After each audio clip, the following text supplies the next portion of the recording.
guys? Jeff Cavalier, ATHLEAN-X.com. Today we're going to cover the warm-up and what I think is the big mistake a lot of guys are making when they approach their workouts. We call it the workout warm-up mess-up, right? You're probably going to think that I'm going to tell you, especially as a physical therapist, that you're doing too little to get your body warmed up to train.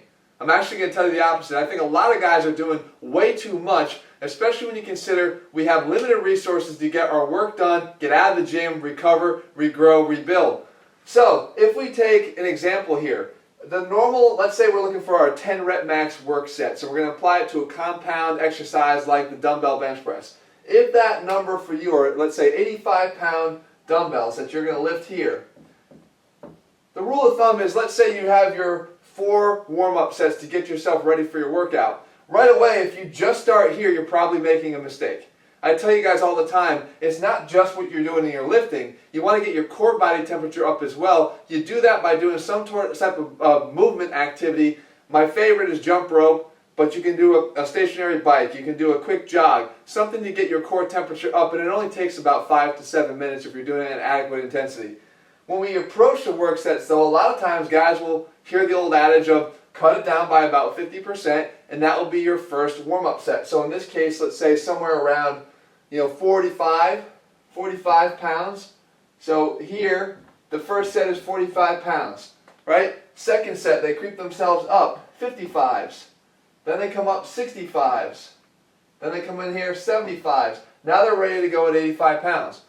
Way too much preparation here using the wrong loads, I feel, because what you're doing is you're getting yourself closer and closer to these work set weights, but you're not really pushing yourself into the work set weight range, and you're essentially tiring yourself out. There's a much better strategy that you can be using. I'll write it here in red. What I like to do, again, is remember there's 2 important things that you're trying to accomplish with your warm-up. Number 1, you're trying to get your joints, the ones that are involved in that motion, ready to handle the heavier loads. That's the first important point. The second thing is you're trying to actually grease the groove, I say. You're trying to work the motor movement pattern that's involved in the exercise you're doing. So you're trying to get yourself ready to perform the dumbbell bench press. So in this case, I recommend cutting it way back, because if we want to get the joints ready and we want to sort of grease the groove, we want to do that with a very light weight, because you can accomplish both with a light weight. We go down to about 25% of what this weight is. So you're looking somewhere around 25 pounds. So for us,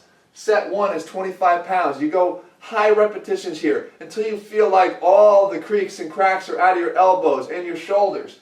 Okay? Then second set, same weight, 25 pounds, but here we're going to go a little bit less in terms of the repetitions. Whatever this was here, maybe go 5 to 10 repetitions less. You could be doing maybe 20 even in the first set. Then we want to jump that weight up. Okay, we don't want to start playing around with all these creeping weights on the way up. We don't want to start tapping into those limited resources that we're going to need when we actually get to the sets that are going to matter the most. So here, we'll jump right up to 65 pounds. What I generally try to do is go about 20% less than the working weight. And here's where it gets interesting. Anybody that's in our NXT program or has followed ATHLEAN-X for any point in time has realized that we have something we call touch-up sets. Neurologically, touch-up sets are great for 2 purposes. Here, what we're going to do is now try to go on the other side of our work set. So now we're going to go up to 20% more than what we normally would work with. That, in this case, would be somewhere around 100 pounds.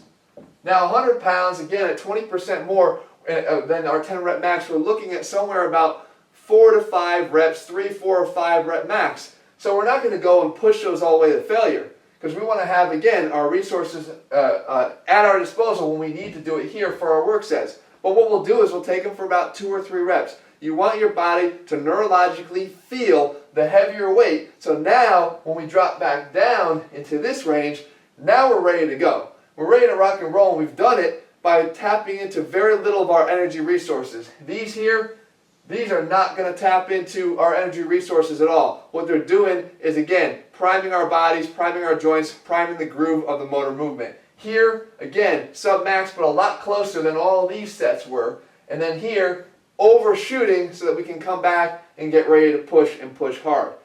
Guys, this is sort of what we have to do here. We have to apply a little bit of strategy when we train. Right? It's not just picking up whatever dumbbells are available on the rack, or it's not just picking up whatever dumbbells we feel like that day. There should be a strategy behind what you do. There should be a strategy behind everything you do if you're actually training. I always say if you're working out, you do anything you want to. If you're training, you got to have a purpose and you got to do things strategically.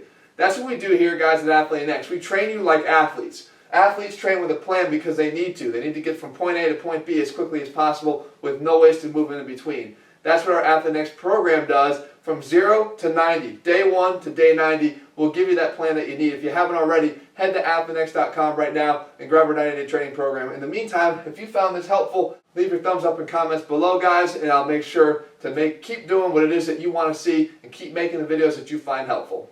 Thanks, guys.